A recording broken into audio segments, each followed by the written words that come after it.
Welcome back to These Things Are Written on this Friday as we wrap up the book of Leviticus with chapters 26 and 27.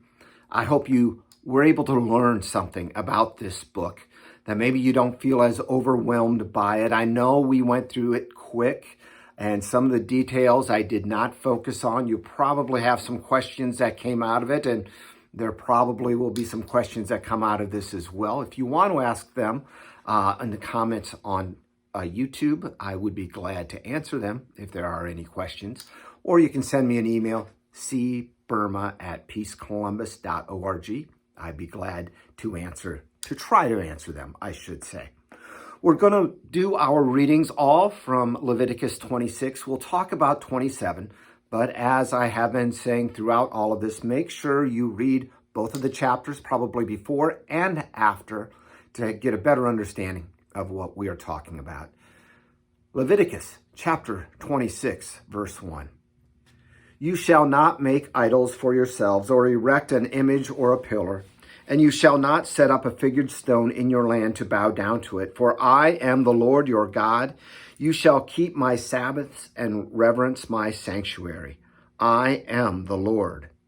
If you walk in my statutes and observe my commandments and do them, then I will give you your rains in the seasons, and the land shall yield its increase, and the trees of the field shall yield their fruit. Here we see that obedience leads to blessings. We read a little bit about the abundant harvest here. He goes into more details, and then later on, he focuses on having power over the enemies, that a few men will be able to chase away larger ones. He talks about peace in the land, God's presence with them because of that obedience. If you look at this in many ways is a return to the garden where God was with them and they had the abundance of harvest. They didn't have to work much. Power over evil, the enemies, peace in the garden, in the land, all of those things really kind of point back to the Garden of Eden. And in a way, they point forward to the new paradise that God has in store as well because of obedience. We'll get to that at the end. 14.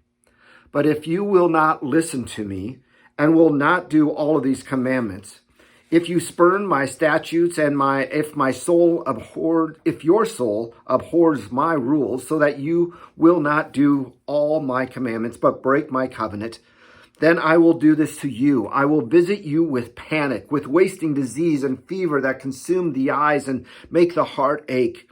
And you shall sow your seed in vain, for your enemy shall eat it. I will set my face against you, and you shall be struck down before your enemy. Those who hate you shall rule over you, and you shall flee when none pursues you.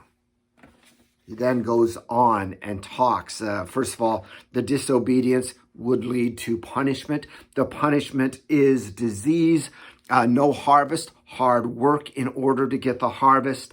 Wild beasts will come after them. God will walk against them instead of walking with them and in their presence, but against them.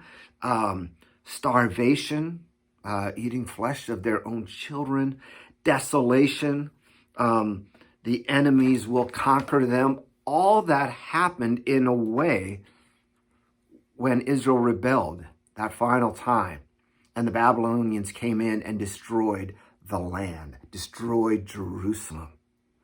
Because of the disobedience, we have obedience and disobedience. Now we're going to move to verse 40. But if they confess their iniquity and the iniquity of their fathers in their treachery that they committed against me, and also in walking contrary to me, so that I walked contrary to them and brought them into the land of their enemies, if then their uncircumcised heart is humbled, and they make amends for their iniquity, then I will remember my covenant with Jacob, and I will remember my covenant with Isaac, and my covenant with Abraham, and I will remember the land. Moving then to verse 45. but I will for their sake remember the covenant with their forefathers, whom I brought out of the land of Egypt in the sight of all nations, that I may be their God. I am the Lord. But if they confess, if they are humbled themselves, if they make amends, it talks about, in really demonstrating what they needed to do to show their remorse, kind of that idea of repentance, turning away from what you were doing, confessing. Then he says, I will remember that covenant again. See, God is all about forgiveness, confession, repentance. He calls us to confess. Now, chapter 27. 26 seems like it should be a good ending point right at this place. But yet there's chapters 27 and it seems a little bit out of place. It's all about laws about vows that they were to make or could make. Different people have mentioned different possibilities. One is that these laws of vows are linked to making the amends. So that was how they were to make their amends for their sins. Others was just because it was there, because it's a lot of payment of different things to help pay for the upkeep of the tabernacle and later the temple that would be required to happen. I don't really buy that one. The first one, very possible. The final one is to end on a positive note, more positive, something that it's a vow that you're able to make to the Lord, saying that you'll do something, giving an offering in response to that. A great thing. And their vows were to be made, were to be serious. And not just a simple vow. God, get me out of this jam and I will serve you my whole life. Not that kind of vow, but a vow where you are serious and will keep it. Again, not really sure why this is in here, where it is. It seems like it should be earlier, but this is where God wanted it to be, so that's where it is.